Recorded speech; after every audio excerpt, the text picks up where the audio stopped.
you know, I repeat myself. I said in there to my full circle friends that when I came here in 1985, I think it was. I'm old. This theater was exactly the same for the showing of movies in this theater. So my hope was that we could, for the students who look, I really think this is an awesome, venue. It's an awesome space. It's an amazing building, and it deserves an amazing theater that anyone who's showing the movie, any student who's in here, and they're showing the movie that they put their blood, sweat, and tears into, that it's represented in the best possible way for them. And I think that would be just awesome. When I showed my movies in here, they were so great that the theater didn't. No, I'm just kidding. They were not. They were student films. They were horrible. But but I thought they were cool. Yeah. Well, that's what I said to him, but he told me to see. Okay. It's only the most obvious thing in the world. That's what I said. Yeah. Thank you. Okay.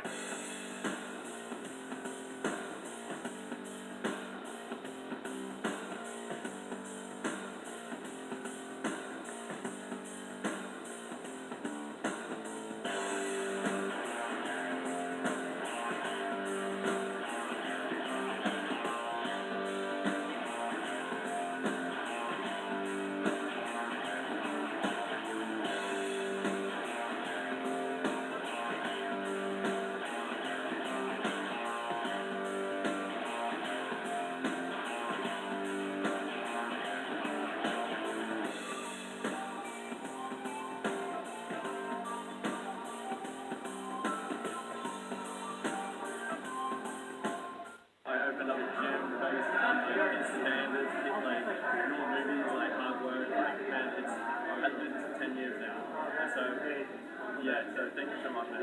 That's awesome.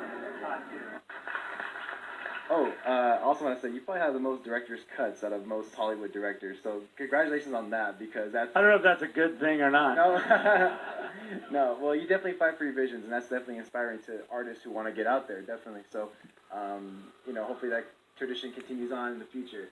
You know what I mean. So, I hope so too. Yeah. Well, we'll see. Is that right? Is it right to hope for that? I guess. Well, yeah.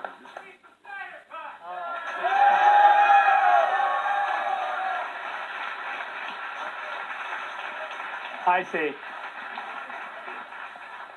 All Subversion. That's fine. Tell me when. Action. Hey, Brazil. My second home. I would love to go there. Love it in Rio whenever I get a chance to shoot. And thank you guys so much for your support. So, go Brazil. Someone says to me like, "Oh, like Batman killed a guy." I'm like, "Fuck, really?"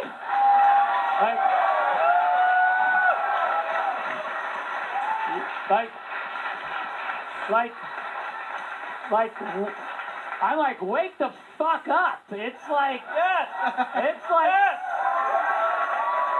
that's all.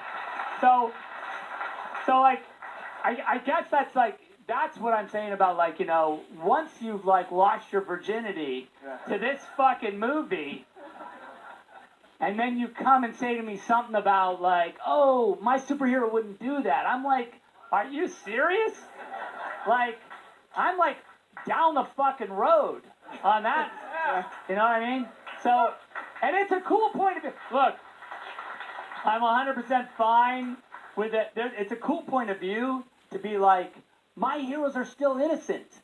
My heroes didn't fucking, lie to America. My heroes didn't, embezzle money from their corp. My heroes didn't fucking commit any atrocities. I'm like, that's cool, but you're living in a fucking dream world, okay? So.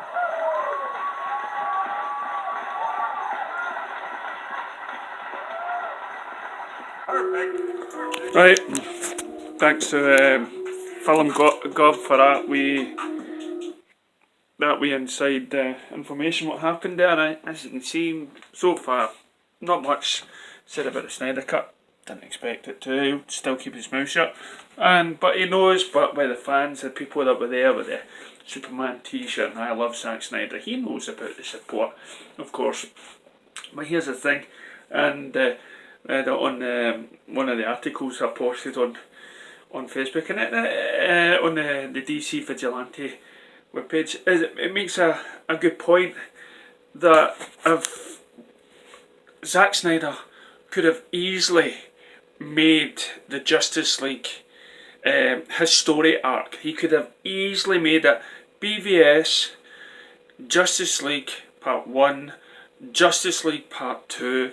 He could have been left alone, done BVS the way he wanted, the Ultimate Edition, done Justice League the way he wanted it, then done Justice League 2, and probably throw in a wee movie here or there or whatnot in between, right?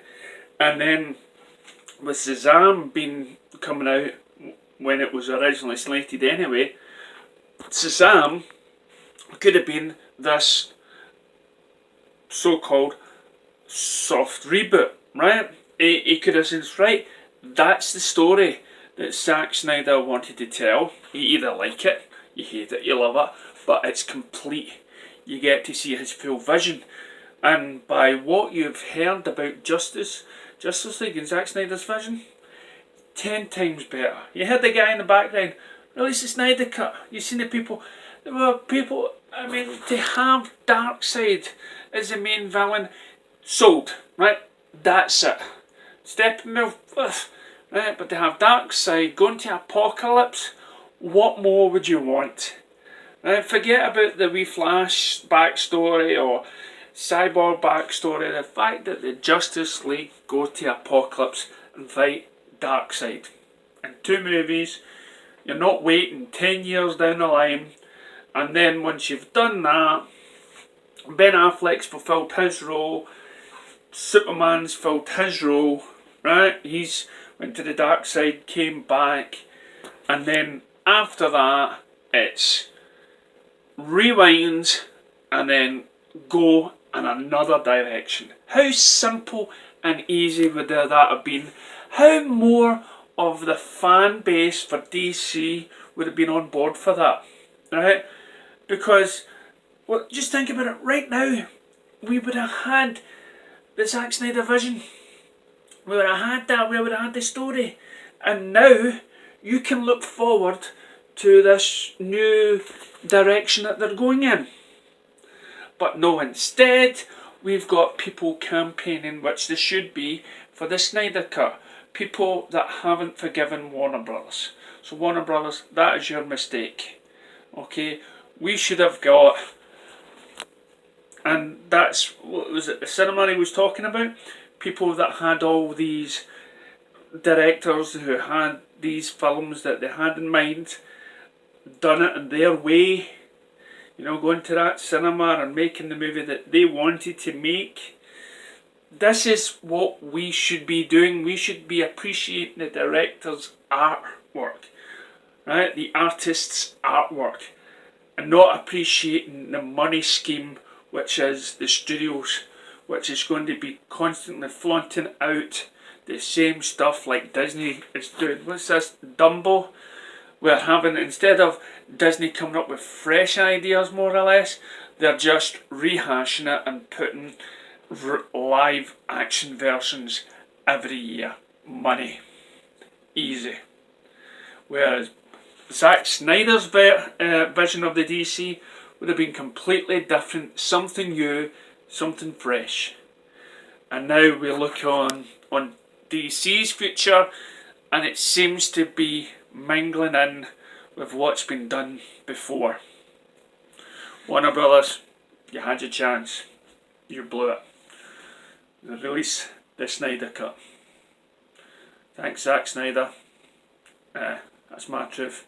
DC Vigilante out.